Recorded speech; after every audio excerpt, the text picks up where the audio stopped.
que la inversión militar no solo está en el ejército, sino está en el ejército y todos los I+D militar y todas las empresas armamentísticas y demás. Entonces, todo ese presupuesto en cuestiones militares supone al año 19.000 millones de euros.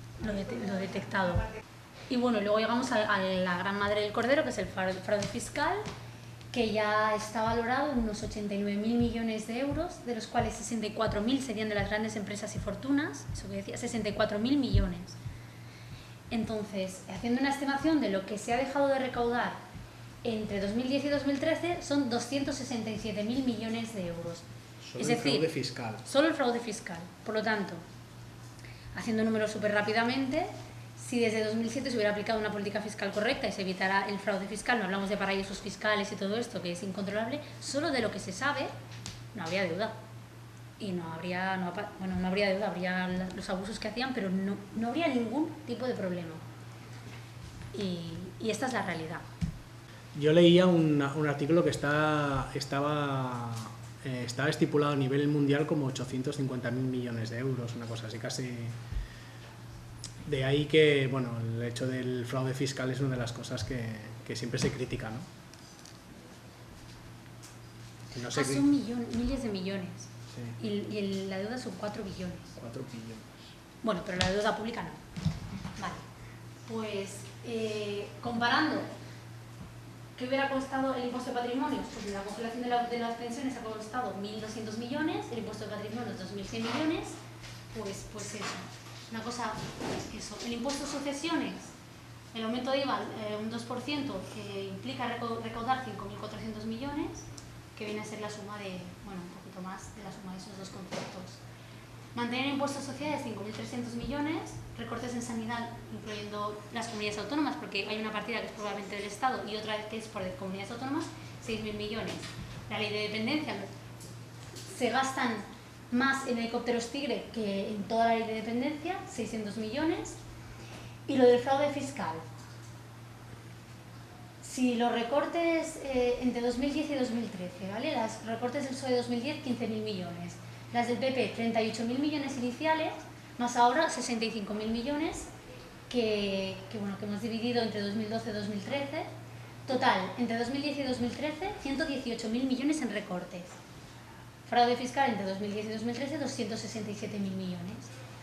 Y esta es la realidad. O sea, que quien diga que no se puede hacer nada, que se...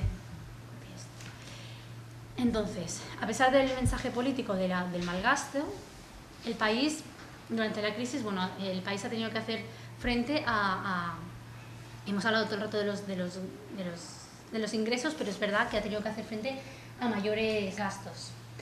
¿Vale? El paro, por ejemplo, de 2008 a 2012 ha subido de 15.777 millones a 28.805 millones, que bueno, que se reducirá porque como tenemos estas nuevas leyes que dejarán de pagar, pues no pasará nada. Intereses de la deuda, en cambio, de 2008 a 2012 pasamos a pagar solo en intereses, claro, ¿no? Es el servicio de la deuda, un poquito de capital, de 16.609 millones a 29.000 millones, que se incrementará. Y el rescate a la banca, 168.000 millones. Estos son los gastos de más que tenemos. Intereses de la deuda que no es nuestra y rescate a la banca, que tampoco nos ayuda en nada. Un dato es que en cuanto a los gastos de desempleo, que este año están cifrados para el 2012 están cifrados en 28.800 millones, resulta que vienen, los presupuestos del año 2011 están cifrados en 30.000 millones, con lo cual en el 2012 disponen de 2.000 millones menos para más empleados. Por tanto, ya contaban con los presupuestos en que iban a pagar menos, porque evidentemente el número de empleados ha aumentado. Bueno, ¿y cómo se distribuyen los recortes? Esto estamos la columna de la izquierda es de 2008 y la columna de la derecha 2012. Esto referido a presupuestos del Estado, ¿eh? Por ejemplo, cuando hablamos de educación o hablamos de sanidad, hablamos de los recortes, no hablamos de las partidas de las comunidades autónomas, esto no se contempla. Pero bueno, en cualquier caso, así a grosso modo, en subvención el transporte público ha bajado un 33,23%, fomento del empleo menos 24,98%, en educación un 25%, en el ejército un 23,17%, sanidad menos 10,35% y justicia, bueno, la justicia ha aumentado un poquito, la inversión, claro. Bueno, y la deuda ha aumentado un 73,69%. Así se distribuye lo que se deja de recaudar. Esto es una comparativa de los gastos 2010, 2011, 2012. Simplemente es para que se vean diferentes partidas de inversión del Estado. El primer gráfico son los gastos del 2010 y tenéis el 30,9% se va a pensiones, ¿vale? Esta parte de aquí... Es que no llega. Son diferentes partidas. Estos son pensiones, estos son transferencias a comunidades autónomas, esto es el tanto por ciento en desempleo y diferentes conceptos. Cosas que son importantes destacar. Bueno, pensiones de un 30% de los presupuestos del Estado en 2010 pasó un 35 a un 37, destina más dinero en pensiones. Pero fijaos, por ejemplo, en desempleo también del 8,8 en el 2010, un 9,6 en el 2011, un 9,3 en 2012, un 9,2 en 2012, había una disminución, pero, dato importante, deuda pública, el tanto por ciento que se paga de las partidas presupuestarias a pagar los intereses de la deuda, pasaba del 6,6% en 2010, ha pasado a un 9,3% en 2012. Por tanto, lo que vemos es que el problema de la deuda pública no ha venido, no era un problema anterior a la crisis, sino que está siendo un problema ahora en la crisis. Está aumentando, los estados tienen que estar aumentando sus partidas presupuestarias para satisfacer los intereses de la deuda, ¿vale? Otros datos interesantes, pues, bueno, el tema del pacto fiscal está aquí metido también por las transferencias a las comunidades autónomas.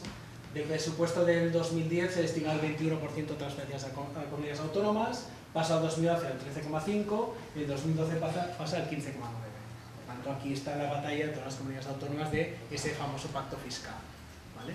Pero hay que decir que esto es la distribución a todas las comunidades autónomas, ¿vale? Que el tema del pacto fiscal, bueno, se puede tocar, ya se tocará en la siguiente formación, pero un poco es la excusa también para ir haciendo sus recortes, ¿no? Como no cobramos el pacto fiscal, pues entonces tenemos que recortar. Y si haces números, el tanto por ciento evidentemente se paga menos, pero no corresponde al monto de recortes que se están haciendo. Conclusión. El déficit está generado por las leyes económicas aplicadas y, bueno, las leyes económicas capitalistas.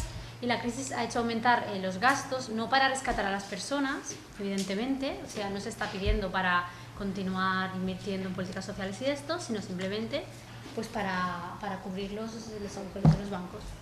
Pues para solucionar este déficit, los estados, en vez de hacer un gasto racional, en vez de hacer una política fiscal más progresiva, es decir,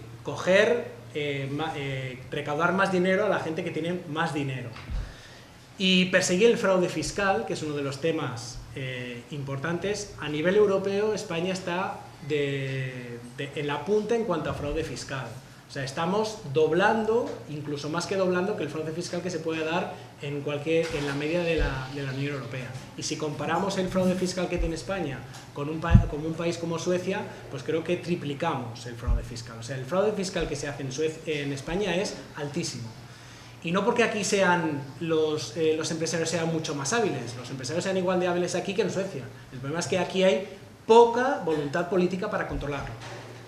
Pues para solucionar el tema del déficit, en vez de seguir unas políticas fiscales más progresivas o perseguir el fraude fiscal, lo que hacen es, bueno, si no tenemos, vamos a pedir dinero. Y vamos a pedir dinero a los mercados financieros. ¿Y cómo se pide dinero a los mercados financieros? Pues emitiendo lo que se llama bonos de deuda pública, ¿vale? Al fin y al cabo, un bono de una deuda pública no es más que un papelito que